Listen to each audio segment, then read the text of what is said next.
During these Olympic Games, we provided NBC with real-time mobile insights.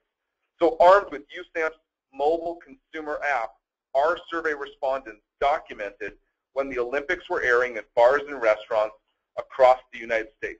As you can see on the image of the iPhone here, you can actually see an image of a soccer match being played in a bar.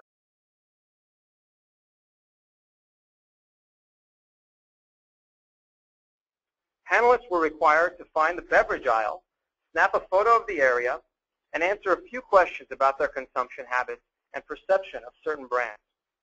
By combining our location-based research technology with our robust mobile panel, we had over 500 responses with photos, and we were able to deliver valuable insights to our clients.